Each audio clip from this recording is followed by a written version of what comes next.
स्वागत है आपका कंपनियां और करियर्स के चैनल में। यहाँ पे हमारी एक्सपर्ट टीम आपको कंपनीज, करियर्स और जॉब्स के रिलेटेड इंफॉर्मेशन देते हैं। हेलो दोस्तों, आज हम जानते हैं कि क्यों पीएफ क्लेम रिजेक्ट हो जाता है जब परचेज ऑफ डवेलिंग हाउस या फ्लैट अप्लाई करते हैं क्लेम के लिए। ठीक है, तो दोस्तों इसके बहुत से कारण हैं। जैसे कि मैंने थंबनेल में लिखा है कि प्रमोटर डिटेल्स रिक्वायर्ड, इसके ऊपर मैं लास्ट में जाऊंगा क्योंकि पहले आपको कुछ कारण ऐसे बता दूं जिसकी वजह से भी रिजेक्ट हो जाते हैं। तो ये वीडियो को आप तो इस वीडियो का आप एंड तक देखिएगा क्योंकि मैंने एंड में ये भी बताया हुआ है कि कैसे सेल एग्रीमेंट कॉपी दिखती है, उसमें प्रमोटर का नाम कैसे रहता है जिसको वेरीफाई करते हैं। ठीक है,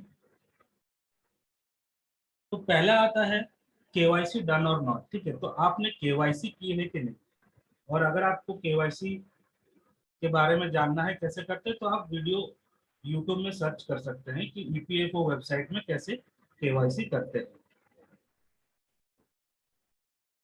सेकंड आता है if date of birth incorrect then rejected. ठीक है, तो अगर आपका डेट ऑफ बर्थ ईपीएफओ के रिकॉर्ड में कुछ और है और आपके कंपनी के रिकॉर्ड में कुछ और है, तो आप ये करेक्शन करा दें कि आपका जो डेट ऑफ बर्थ है वो करेक्टेड रहेगा। ठीक है, फिर हम आते हैं थर्ड पॉइंट पे, आधार लिंक्ड विथ यूएएन और नॉट। ठीक है, तो आपका जो आधार कार्ड है वो यूएएन के साथ लिंक है कि नहीं। ठीक है, तो ये भी एक एलिजिबिलिटी रहती है कि आपको पीएफ क्लेम करने के लिए ये चाहिए रहता है। ठीक है, तो अगर आपका लिंक नहीं है तो आपका जो पीएफ क्लेम है वो रिजेक्ट हो जाता है। अभी आते हैं सबसे मेजर पॉइंट जो कि है प्रमोटर डिटेल्स रिक्वायर्ड या furnish promoter details to apply for advance. तो ये क्या चीज रहती है जिसकी वजह से रिजेक्ट हो जाती है।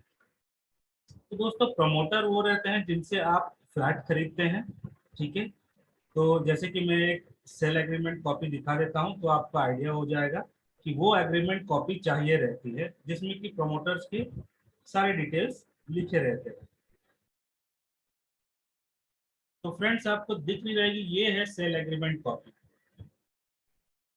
ठीक है, तो इसमें लिखे रहता है एग्रीमेंट में this sale agreement on date 20 May 2022, मतलब आज की डेट, जिस दिन आप एग्रीमेंट बना रहे हैं वो डेट रहती है। ठीक है, बिटवीन, मैंने यहाँ पे एक बिल्डर का नाम लिख दिया, कहाँ का बिल्डर्स मतलब, ठीक है, जिनसे आप फ्लैट ले रहे हैं, खरीद रहे हैं। ए कंपनी और फर्म लोकेटेड एट, ठीक है, ये एक कंपनी है या फर्म जो कि कहाँ पे लोकेटेड है, ये एड्रेस है उनकी फर्म की एड्रेस। ठीक है, रजिस्टर्ड विथ पैन नंबर, यहाँ पे पैन नंबर रहता है। ठीक है, जो भी रिप्रेजेंटेटिव रहते हैं इस कंपनी के, ठीक है, इस बिल्डर के, तो जैसे कि यहाँ पे लिखा है through one of its member named mister Rajesh Kumar. ठीक है, mister Rajesh Kumar here claimed as promoter. ठीक है, तो इनको यहाँ पे रिप्रेजेंटेटिव के तौर पे प्रमोटर कहा गया है जो कि एक तरह के मेंबर है इस कहाँ का बिल्डर्स की। ठीक है, तो प्रमोटर का डिटेल्स क्या, ये इनकी एड्रेस सब रहती है एग्रीमेंट कॉपी में, देख लीजिए फर्म की एड्रेस रहती है। ठीक है, तो पीएफ को, पीएफ क्लेम के लिए ये चाहिए रहता है। ठीक है, तो ये किन किन के बीच हो रहा है, मैंने यहाँ पे बिटवीन लिखा है, बिटवीन कहाँ का builders and mister Amrit Kumar, आपका जो भी नाम रहता है, स्टेइंग एट, अभी आप जहाँ पे भी हैं, जो आप फ्लैट ले रहे हैं वो नहीं, जहाँ पे आप हैं अभी वो एड्रेस रहती है, हेयर कॉल्ड एज अलॉटी। तो जो खरीदते हैं उनको अलॉटी बोला जाता है। ठीक है, तो प्रमोटर और अलॉटी के बीच में ये एग्रीमेंट होता है। The allottee has agreed to purchase flat at price of 50 lakh. ठीक है, तो ये भी लिखा रहता है कितना अमाउंट का फ्लैट है जो कि आप परचेज कर रहे हैं, एरिया कितनी है, area of 500 square foot on third floor, कितने नंबर फ्लोर पे है। ठीक है, ये सारे एग्रीमेंट में लिखे रहते हैं। The allottee has paid the sum of 6 lakh. ठीक है, आपने पे कर दिया है 6 लाख अलॉटी ने जितना पेमेंट किया है वो लिखे रहता है। एंड एज एग्रीड टू पे द रिमेनिंग अमाउंट, ठीक है। अब रिमेनिंग अमाउंट 44 lakhs हो गया, ठीक है। मैंने 50 lakhs लिखा था टोटल अमाउंट, 44 रिमेनिंग हो गया। और इसमें ये भी लिखा रहता है कि किस आर्किटेक्ट ने किया है। बाकी बहुत सी चीजें लिखी रहती है कि म्युनिसिपल कॉर्पोरेशन से भी परमिशन लिया गया है, और जो सब रजिस्ट्रार रहते हैं उनका सील भी रहता है इस एग्रीमेंट में, ठीक है। तो ये सेल एग्रीमेंट कॉपी चाहिए रहती है कि इसमें प्रोमोटर्स का डिटेल्स सारे मेंशन रहते हैं।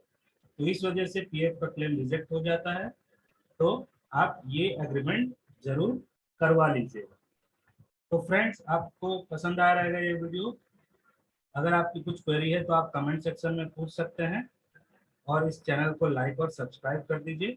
हम आगे भी आपको अच्छे अपडेट्स देते रहेंगे। Thank you.